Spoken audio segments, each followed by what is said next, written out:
do mundane tasks for hours on end. I mean, yes. But it's tough, right? Because it's like, I mean, the craft along, like you say, would be an easy way to do it.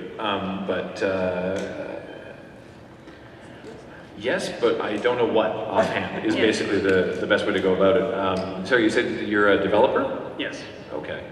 That opens up possibilities. Basically what we do for Desert Bus is we're going to have more, we've already started planning Desert Bus 6, but only very vaguely, and we're going to have more planning meetings sort of later. And then once we figure out what we're doing for Desert Bus 6 in detail and sort of what volunteer needs we might have, we will then sort of figure out how volunteers can contribute. But I know for developing type stuff, I mean, I don't know what Ashton has in mind. He actually handles all of our crazy, we call it Deborah, which is the Desert Bus back end something, but the system that manages everything is Deborah. And Ashton and actually that guy. Yeah, Foogie Man. There he is. Talk to that gem a lot of the back end stuff. What can you do? Yeah, developer of what? So everything I do for my current job involves a database in one way or another. Most of it's Microsoft stuff, C#, ASP, but I really prefer PHP and Java. Does that sound useful? PHP, excellent. What I do, send Ashton an email. Tell him you talked to Fuji and Graham, and would like to donate time developing the back end, and he will coordinate with you as to what you can do to help. Okay. Yeah. And email. Just come see us after and we'll get his email. Yeah. Okay. But basically, if you are interested in helping out with Desert Bus, unfortunately we're in Victoria. We have to host it in Victoria. It's expensive to get there, and you know, we all live in apartments, and you'd have to basically pay your own way. But we're not saying no to volunteers, but we'll let everybody know, and we'll put it up on the Desert Bus site when we have an idea of what volunteers we need for this year. But we don't want to tell everybody, yeah, and then be like, actually, no. So just wait until we have planned the event, and then more information will be available. Hey, Canada. I didn't want to blow levels right here. I want to try one quick activity with the entire audience, if that's possible. I saw it this morning, and it really blew my mind. Is it the knuckle cracking thing? Yes. Yeah, have you guys experienced this? Yes. If you've all seen it, then Yeah, this is, it's the unique timbre of an entire room cracking their knuckles at once. It's pretty special. It's, we get it. All right. I don't think we're doing it. Oh, okay. Why? Weird. Okay. Sorry. All right, ready? Okay, so everyone's gonna crack their knuckles at the same time. Are we really doing this? Yeah. All right. So on three. Okay. All right. Yeah. 1, 2, 3. Now, if you hadn't ever been to Mike and Jerry's panel, imagine that times probably about, I don't know, like 100, because you're talking about like a room of 6,000 people doing that at once. It is disgusting. It's kind of amazing. Is anyone here a fan of the British comedian Bill Bailey? Yeah. All right, that's not enough of you, but there's a bit. I highly recommend you all go and watch his special Part Troll. I think that's a good starting point. It's a really good thing. You'll probably recognize Bill Bailey from like bit parts and a bunch of stuff, but he does this bit in Part Troll, which is amazing. Which okay, everyone do just one clap all at once. Just okay, 1, 2, 3.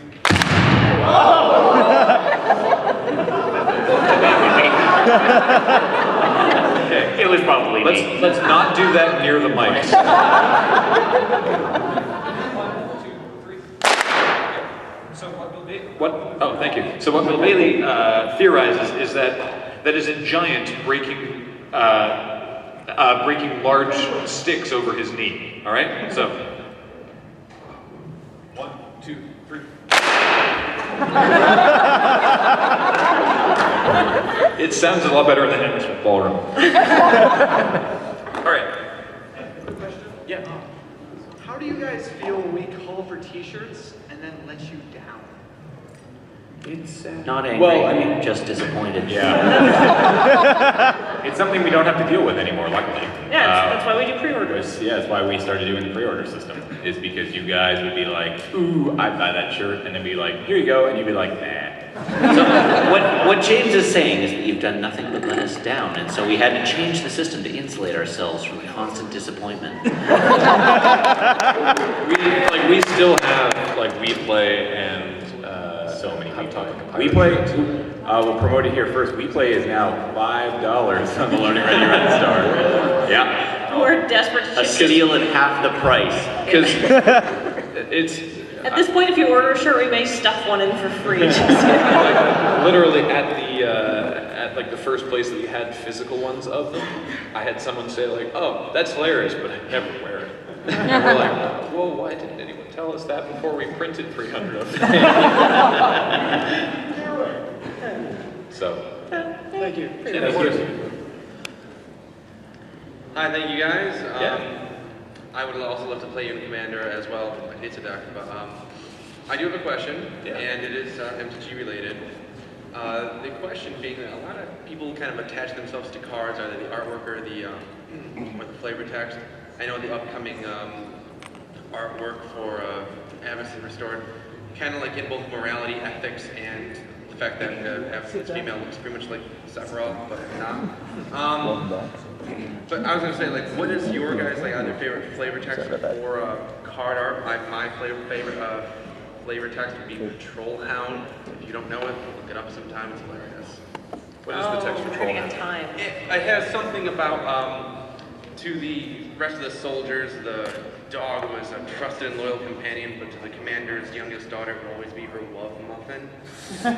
It's a really hilarious flavor text if you've never There's seen so it. much like really good, like really like actually like, oh, that sounds super cool flavor text. But my favorite is always the funny ones, like Light Minefield. The best way to kill a whole bunch of goblins at once is make your defenses look like fun.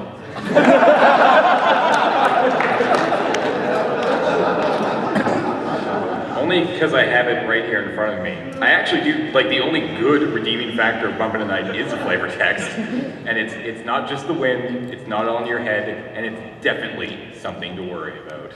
I like that. Yeah, there's been so many good ones. It's tough to pick. Well, thank you guys. For the rest of the audience, I just lost the game. So, if we cut it, like if we cut the line there, you think we can get through them, or are we just waiting until someone kicks us out? Yeah, we're pretty much supposed to be shut down at midnight completely. Okay. So like 2 maybe, and then in the hall. But Okay, we're gonna go rapid fire questions to get through as many people as we Yeah, can. if Koo can do it, we can do it, right? No, we can't. Yeah, oh yeah, right. That kind of Lightning round. I kind of had a Go. I kind of have a story. Sorry, so Graham, you and Paul were at MagFest this year. Yeah.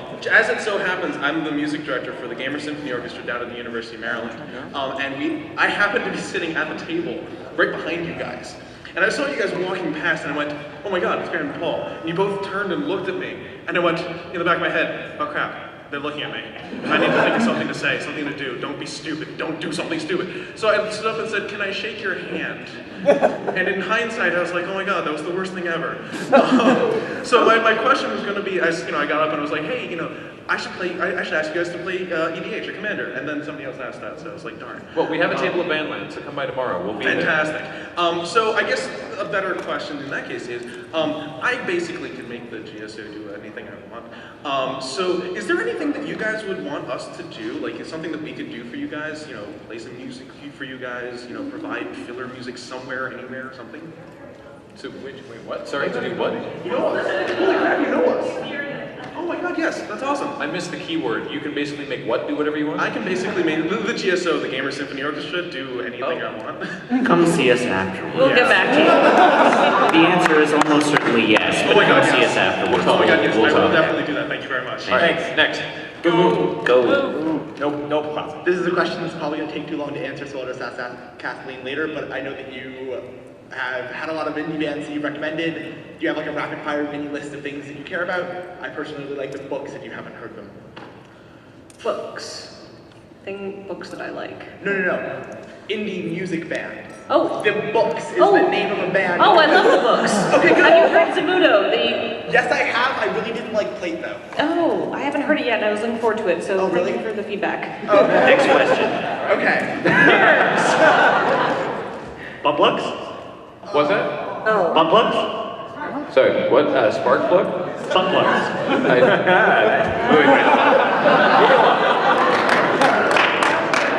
For those who haven't heard that bit, it's a good bit. Right, so last year at PAX, you had a pilot of a show that you pitched and it didn't get taken. It was a guy who had a workaday, horrible life, and then he was going to play all the games in his game store, and after he marathoned each one, he saw his life through those games.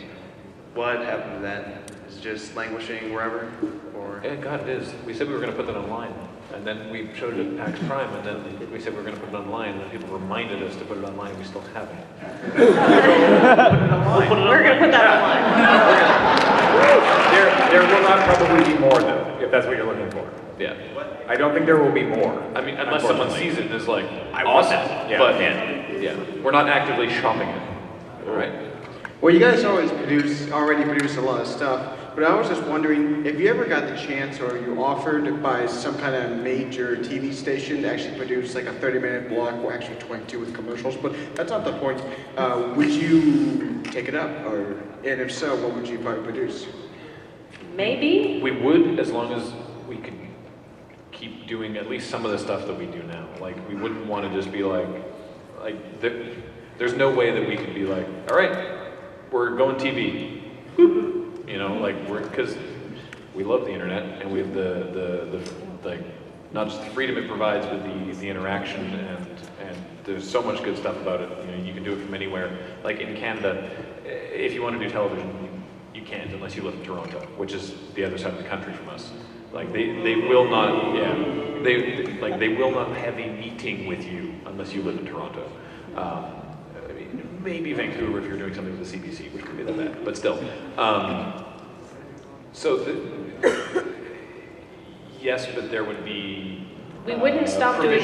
Yeah, we wouldn't stop doing what we already do to do TV. Like we wouldn't get a TV deal and be like, oh, no more Loading Ready to Run. If we're going to do a show, sketch comedy or a sitcom style thing, probably. Or maybe like an animated sitcom or something like that. We are as bad at lightning round answers Yeah, we as are. they are at lightning round questions. Thank you. I just really wanted to thank you. I was at the meetup this afternoon. I really enjoyed meeting up with the people here. Everyone here was absolutely wonderful, especially for all the terrible things that we ended up working with for those when we played Cards Against Humanity, and I really appreciate it. One fact that I forgot to mention was that I actually just got this about 2 weeks before PAX. That was the first game that this box has seen, so if it's possible, I'd like to get you guys to sign it. Next PAX East, I will be here with it. We will be horrible once again. Absolutely. Yeah. Excellent. Absolutely. Come see us outside. I don't know if we do. We'll find it. We can sign it now, actually. Please. Awesome, sure. Yes. So I have killed my phone recording chunks of this awesome panel tonight. Sweet. Including the shot that you took over there from pretty close range. I was wondering if you might want some of that for your making of. Definitely. Also, send me an email. Seeing as how my phone is dead and I don't know where to meet my ride, does anybody have a charger that can fit an LG Octane? I think so, yeah. Nice. Yeah, crowdsourcing. And with that, the Q&A question period is over. So we've got. Where's Paul?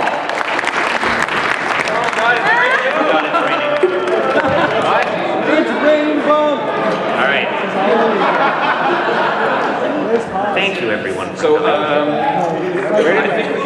think we can get away with showing Mondays Unskippable. Ready? No? All right. We'll clean up these cards while that's happening. What is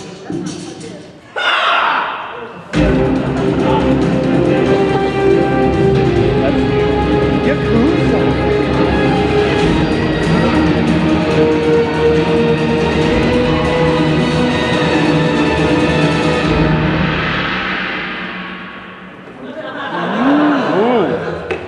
Yakuza. Yakuza, Mikuza, we are Kuza.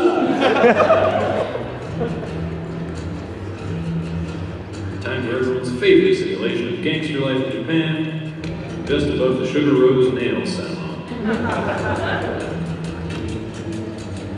Sky Finance has a really sweet bass line.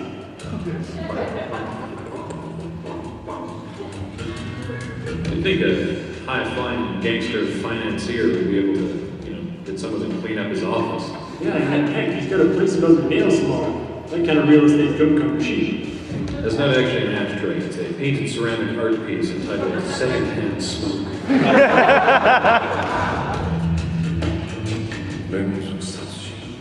Really? That serial killer is hot.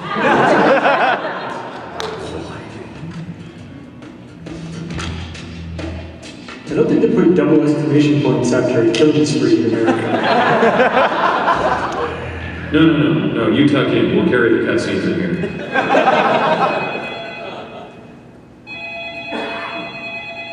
Ring, ring, ring. This is your 5 o'clock wake-up call. All right, just sleep then. See if I can.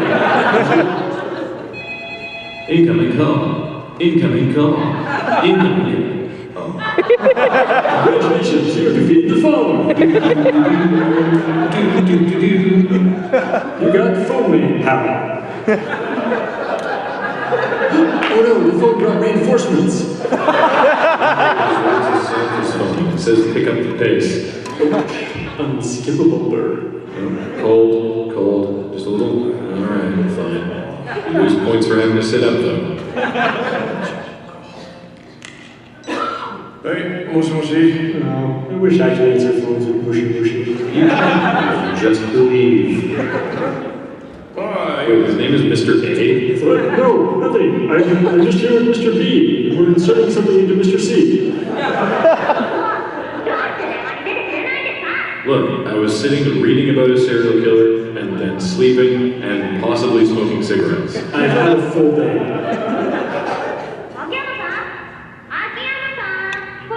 Is this like pre-character creation, so they're calling you Mr. A so you can name yourself later? There is character creation in this game. That makes sense. I would not have created this character.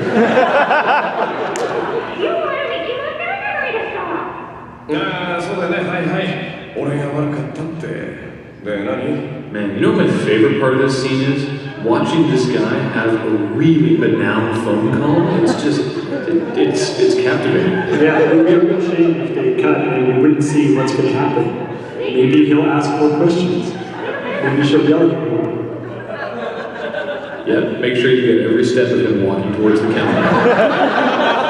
Oh, Shukimbi. I think you're looking at this the wrong way. I think we have to pay very close attention because who knows, this banal conversation could somehow relate to the Yakuza stuff that we're supposed to be learning about. It could erupt into violence at any moment.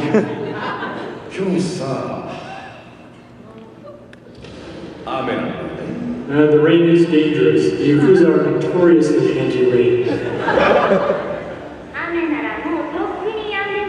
Oh, good, because you see, I was wondering, I was like, is it raining in the game? They haven't told us yet. I was worried that we may never find out. But what I'm really curious about is whether it has been raining for the last couple of days, what the chance of rain in the future is. There's a lot of options there. Okay, gangster punching.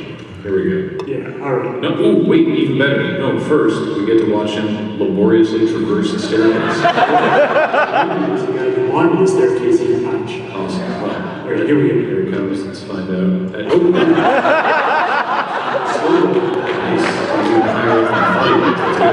Alright. There's no guy climbing the stairs. Maybe he's around the corner here. Time for punching. Ooh, I feel it's going to be over here. Here we are. Yes. And then rides him up. Okay. Punch that guy. Oh. Oh, what a twist. and you would know that he found rain so inconvenient if he hadn't told us earlier that he was so inconvenienced by rain. Such a payoff. Mm-hmm. True. Ooh, the hotel district. It's in red. That must be important. Let's go. I hear the hotels there. Check that out.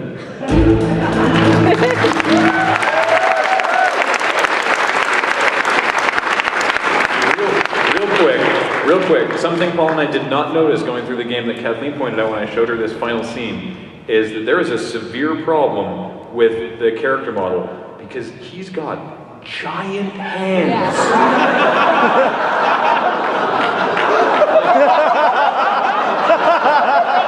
You don't notice it, and then it's all you can see.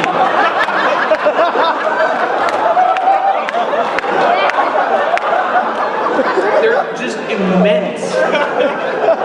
Just look at his hand compared to his face. It's like Andre the Giant. Look at it.